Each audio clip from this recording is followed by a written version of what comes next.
Inés Yabar. I am a 27-year-old activist from Peru, and I've spent the last 12 years advocating for better systems where people are understood and where their needs are fulfilled, and that can be reducing inequalities in shanty towns in Peru, or reducing plastic pollution, and then moving towards the education space.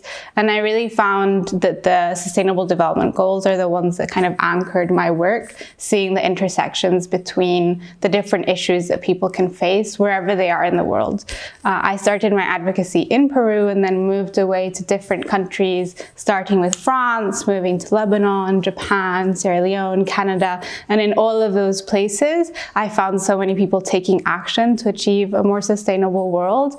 And that's really where my passion lies, is finding those people and supporting them in their journey to help achieve a more sustainable world.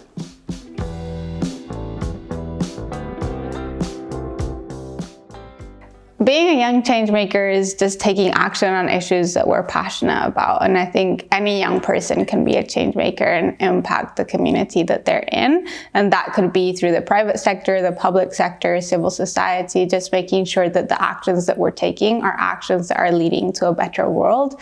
And I've seen that in all the organizations that I've worked in, be it NGOs in my country or in others, be it with the government also in my country or in other countries, or with companies that have funded the work that we do. And I think there's a lot of power in us working together and not seeing young people as siloed from multiple processes, but actually seeing us as embedded within the processes, because we have more innovation, we have lived experiences and the different issues that we're trying to tackle. And we have a drive that many times people that are older are maybe more tired or more embedded in certain ways, and we can bring a new perspective.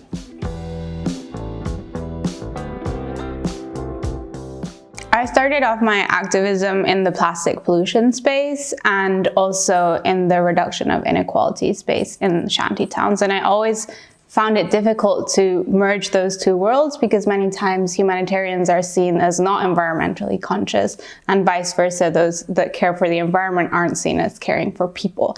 And so it was really through the Sustainable Development Goals that I saw the intersection of all these different issues and how working towards one could help work towards the other. So my passion now is in finding those intersections between different issues that people are passionate about. I currently work with the United Nations Foundation, supporting young people who have projects in their own countries and communities that are helping achieve the Sustainable Development Goals. And then back home in Peru, I also work with young people with local projects. So one of those is called Blue Mood, where we're reforesting a part of the ocean with macroalgae to make sure that the fish can reproduce better, that fishermen have a better income, but also that we're capturing carbon in the ocean. So like specific projects like those, where I feel I have a tangible impact in my community, but also bringing it to a global scale where I can support young people who are passionate about a series of different issues, mostly around education, health, peace,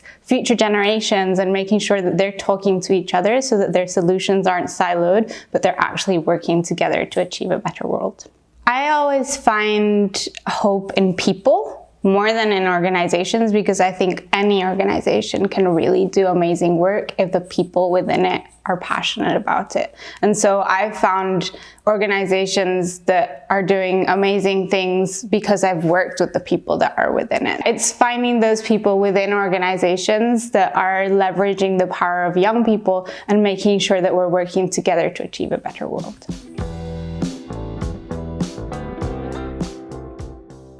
So multilateralism is the way that states engage with each other to make sure that they're listening to their different issues, but also collaborating in the ones where they find commonalities.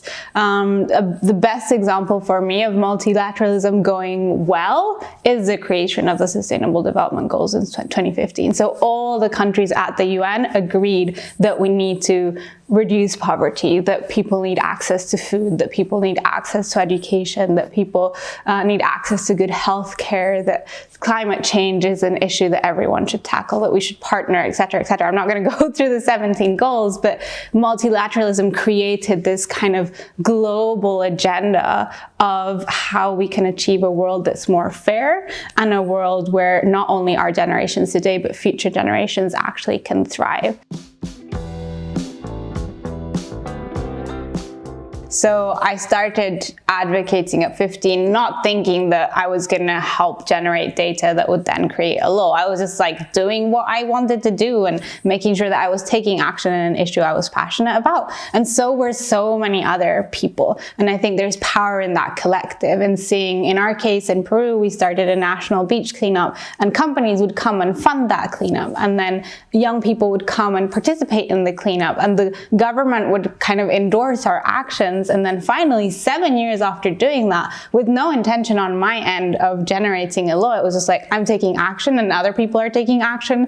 And that data that we generated through that yearly national cleanup generated a law. And that's the hope that I find, is in what can I do? And what can I see the little change that I'm doing? And then sometimes it magnifies. And now that there's a law, it means that the whole country is affected. And so I've seen kind of the multiplication of those small actions, and everyone working from their different areas of expertise, bringing something that then generates change across a whole nation. And now we're in negotiations for a global plastics treaty, which means that all countries would have to adhere to some kind of regulation on plastic. So we're seeing that go from very grassroots to then government-wide to now worldwide, where everyone is having to decide what we're going to do about this issue. And that's happened in many different topics, even like in climate change and the Paris Agreement. Now seeing the implementation of that and making sure that anyone, anywhere knows that if they take action, it does matter. And in whatever sector you're in, if you do something, it will generate positive change. I think the beauty of change making is that you never know what's next. And we're always expectant of what that next big moment is, but until that happens, we just keep working. And in my journey, I've found myself moving from a very specific issue of plastic pollution to then a broader spectrum of things within the Sustainable Development Goals. And a couple years ago, I became very passionate about education, and now I'm becoming very passionate about SDG 17, which is partnership for the goals. I definitely know that partnerships are the key to achieving a more sustainable and just world. And so I'm looking forward to see what the new partnerships that we can create are that will lead to a world that's not only better for me or for the people that are in that partnership, but for future generations as well.